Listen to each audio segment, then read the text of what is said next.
और इस बीच एक बड़ी खबर आपको बता दें, पाकिस्तान पर अफगानिस्तान का बड़ा हमला। पाकिस्तान के हमजा मिलिट्री सेंटर पर अटैक किया गया है। अफगानिस्तान ने ड्रोन से मिलिट्री सेंटर पर अटैक किया है। हमले में पाकिस्तान को बड़े नुकसान का दावा भी सामने आया। अफगानिस्तान और पाकिस्तान के बीच तनाव एक बार फिर से बढ़ता हुआ दिखाई दे रहा है। अफगानिस्तान के रक्षा मंत्रालय ने यह दावा किया है कि उसकी वायुसेना ने पाकिस्तान की राजधानी इस्लामाबाद के फैजाबाद इलाके में स्थित हमजा नाम के रणनीतिक सैन्य केंद्र पर ड्रोन के जरिए हमला किया। अफगानिस्तान का कहना है कि इस हमले में पाकिस्तानी सेना के कई अहम ठिकानों को निशाना बनाया गया है, जिनमें कमांड सेंटर, डिपो और सैनिकों के रहने का क्वार्टर भी शामिल है। मंत्रालय के अनुसार इस कार्रवाई में दुश्मन को भारी नुकसान हुआ है। यह घटनाक्रम ऐसे समय पर सामने आया जब अफगानिस्तान पाकिस्तान के बीच ड्यूरेंट लाइन को लेकर कई दिनों से तनाव लगातार बना हुआ है। हाल ही के दिनों में अगर बता दें तो देशों ने एक दूसरे पर हवाई और मोर्टार हमले करने का आरोप भी लगाया। इससे पहले पाकिस्तान ने काबुल, पतिया और कंधार इलाके में हवाई हमले किए थे। साथ ही आपको बता दें कि पाकिस्तान की तरफ से कहा भी गया था कि उसका निशाना आतंकी ठिकाने। वहीं अफगानिस्तान ने आरोप लगाया कि इन हमले में रिहायशी रेजिडेंट्स जो लोग हैं वो भी कहीं ना कहीं शिकार हुए हैं, नुकसान पहुंचा उन्हें। आम नागरिक भी इससे प्रभावित हुए। और आपको बता दें पाकिस्तान ने अभी तक हमजा सैन्य केंद्र पर हुए इस कथित ड्रोन हमले की आधिकारिक पुष्टि बिल्कुल नहीं की है। हालांकि जो तस्वीरें सामने आ रही है इस घटना के बाद इस्लामाबाद में जो एंट्री पॉइंट्स है, कई एंट्री पॉइंट्स पर निगरानी बढ़ा दी गई है। और इसी खबर पर ज्यादा जानकारी देने के लिए हमारे साथ संवाददाता विकास अब्रोल लाइव कनेक्ट है। विकास, जो हम तस्वीर देख रहे हैं, लगातार तनाव अफगानिस्तान पाकिस्तान पर जारी है और इन दोनों के बीच ही अगर कहा जाए, दोनों ही देशों के बीच सीमा पर जो संघर्ष चल रहा है वो हम देख रहे हैं। लेकिन दूसरी तरफ अब अफगानिस्तान जो है सीधे कैपिटल को टारगेट बना रहा है। इस्लामाबाद में सैन्य ठिकानों को टारगेट बनाया जा रहा है। जी बिल्कुल, देखिए अफगानिस्तान ने पहले ही कहा था अगर पाकिस्तान ने दोबारा किसी भी तरह की नापाक कोशिश की हमारे देश पे हमला करने की तो अगला हमारा जो निशाना होगा वो इस्लामाबाद होगा, और उन्होंने वही किया।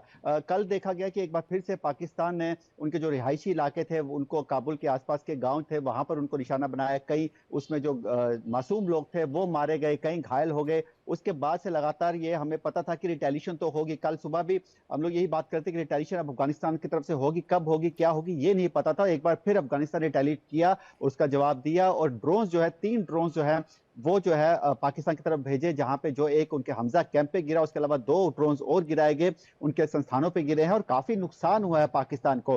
हालांकि पाकिस्तान इसकी आधिकारिक पुष्टि नहीं करेगा, क्योंकि पाकिस्तान नहीं बताना चाहेगा अपने लोगों को कि अफगानिस्तान से उसे मात खानी पड़ रही है, अफगानिस्तान से मुंह की खानी पड़ रही है, इसलिए वो नहीं मानेगा। लेकिन तस्वीरें सामने सामने सोशल मीडिया पे वायरल हो रही हैं, जिसमें देखा गया है कई सैनिक हैं उनके, पाकिस्तानी सैनिक वो घायल हुए हैं, कई मारे गए हैं। तो कहीं ना कहीं पाकिस्तान को बहुत बड़ा नुकसान हुआ है। और आप देखेंगे इस दौरान, ये उस दौरान पाकिस्तान ने पहले हमला किया जब वहां पर 3 सदस्यीय कमेटी, हालांकि वो तीनों की तीनों आतंकवादी हैं, साथ ही ड्यूरेंट लाइन पर जो तनाव है वो तो हम देख ही रहे हैं। इसके साथ ही जैसे कि आप जानकारी दे रहे हैं कि पाकिस्तान कभी एक्सेप्ट नहीं करेगा कि इस तरीके से कैपिटल को टारगेट किया गया, और ये भी किया जा रहा है अफगानिस्तान द्वारा।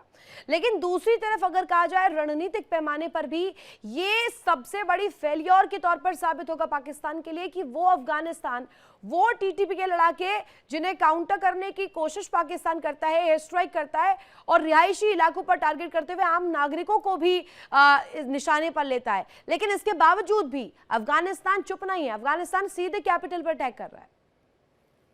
देखिए ये बात पाकिस्तान को समझनी होगी कि अफगानिस्तान कोई छोटी मोटी कंट्री नहीं, उसके पास हथियार जो है वो हथियार है जो नाटो की सेना वहां पर छोड़ के चली गई है, और वो अत्याधुनिक हथियार हैं। तो ऐसे में पाकिस्तान को अफगानिस्तान का सामना करने में कहीं दिक्कतें आएंगी। हालांकि पाकिस्तान बेशक अपने घर में जरूर सोच रहा है कि वो अफगानिस्तान को जो है मात दे देगा, लेकिन हालात बिल्कुल ऐसे नहीं है। अफगानिस्तान में देखिए तालिबान थी, अफगानिस्तान के खुद के लोग थे, विद्रोही थे, जिन्होंने नाटो सेना को टिकने नहीं दिया, इतने सालों में लगातार संघर्ष में उलझाए रखा। तो जब नाटो सेना, यूएसए की सेना वहां नहीं टिक पाई तो पाकिस्तान की कोई बिसात नहीं उनके आगे। तो कहीं ना कहीं हमें आने वाले समय में दिखेगा, जब इनमें आपस में शांति समझौता होगा तो ये देखने वाली बात होगी कि ड्यूरेंट लाइन जो है वो कितनी आगे अफगानिस्तान खिसका चुका है। क्योंकि लगातार हम देखते आ रहे हैं कि अफगानिस्तान ने कई चौकियों पर पाकिस्तान की कब्जा कर लिया है, ड्यूरेंट लाइन के पार वो जा चुके हैं। ऐसे में कई खैबर पख्तूनख्वा के इलाके तक वो पहुंच चुके हैं। तो ऐसे में आगे की क्या रणनीति रहेगी? जी जाते हैं जिसमें कहा जाता है कि किसी आधिकारिक या सरकारी कहा जाए बिल्डिंग पर अटैक नहीं किया गया है, हमजा मिलिट्री सेंटर पर अटैक किया गया है। यानी कि अफगानिस्तान भी समझता है कि रीढ़ क्या है पाकिस्तान की। जी बिल्कुल, देखिए अपने आप में ये हमला बहुत कई मायनों में ये जो पाकिस्तान की जो फेलियर है उसको उजागर करता है। इतनी अंदर तक उनके ड्रोन आ गए और पाकिस्तान उनको मार ना पाया और वो आके इनके मेन मिलिट्री बेस पर आके गिरते हैं। तो आप देखिए, ये एक बात पहले भी बताई गई थी, जो अफगानिस्तान के कई नेता ये बोल चुके हैं कि हमारे पास कई चीजें हैं, कई हथियार हैं जो हमारे पाकिस्तान अगर सोच रहा है कि उनके पास एयर डिफेंस बहुत स्ट्रांग है, तो अभी उन्होंने हमारा एयर डिफेंस नहीं देखा। उन्होंने एक अपना जो है ड्रोन का एक यूनिट बना रखा है। इसके अलावा अफगानिस्तान के नेताओं ने यह भी कहा है कि अगर जरूरत पड़ी तो हमारा एक सुसाइड बॉम्ब्स का पूरा स्क्वाड है जो पूरे पाकिस्तान को दहला देगा। तो पाकिस्तान इन चीजों को समझ नहीं पा रहा, पाकिस्तान अपने फेलियर्स को पचा नहीं पा रहा। लेकिन अगर इसी तरह से अफगानिस्तान के साथ उलझा रहा तो नुकसान पाकिस्तान का ही होगा, पाकिस्तान की अवाम का ही होगा। अब यही समय है कि पाकिस्तान की अवाम को अपने फील्ड मार्शल के खिलाफ खड़े होना पड़ेगा, आसिम मुनीर के खिलाफ खड़ा होना पड़ेगा।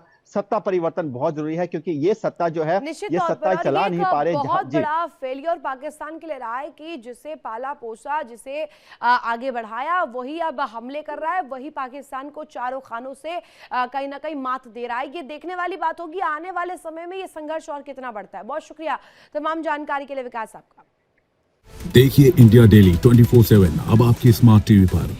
इंडिया डेली मौजूद है सभी डिजिटल प्लेटफॉर्म पर लाइव और लगातार। इंडिया डेली 24/7 हर दिन राष्ट्र को समर्पित।